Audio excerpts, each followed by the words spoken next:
22 years old, and he has a 10-year recording contract. So Kenny had come out here trying to get his music started. He wanted his own career. Was getting ready to start college in September. Kenny was always the life of the party. Always someone you wanted to be around, because no matter what you were going through, he would say something to make it better, or he would smile, and just the presence of his smile would be so beautiful that you couldn't help but smile at everything he was going through. Girl, if you were cold, Kenny would take the jacket off of his back and he would be cold. If you were hungry and Kenny had just bought some food, he would give you the food and tell you to eat. He was always determined. Like when he was learning how to tie his shoes, he would not get up from that spot until he physically learned how to tie his shoes. Everything he did, he was focused.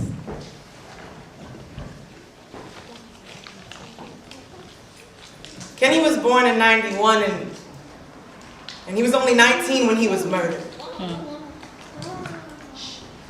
He was taking the T-Light Rail train at SF when he was profiled by the police.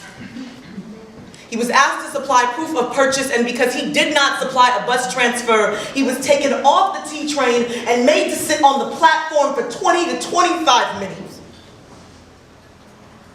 He started running. And at that time, the police double-teamed him from 2 different directions and shot him in the back and left him in the streets to bleed out and die. They did not allow paramedics in to come and help him. Kept them blocked out.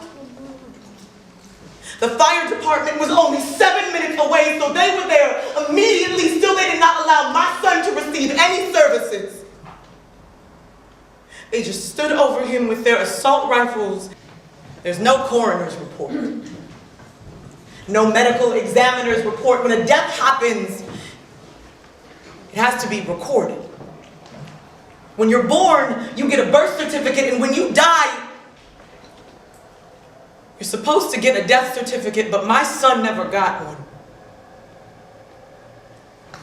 So it's as if he's still here.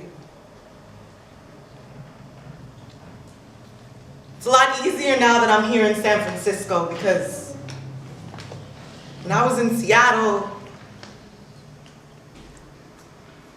the memories. If I was sitting on the couch, I would see him sitting right next to me, remembering a conversation we were having. Or if I was in the kitchen doing dishes, I would see him standing across looking at me. So it's a lot easier now that I'm here. So I don't have to deal with those same memories.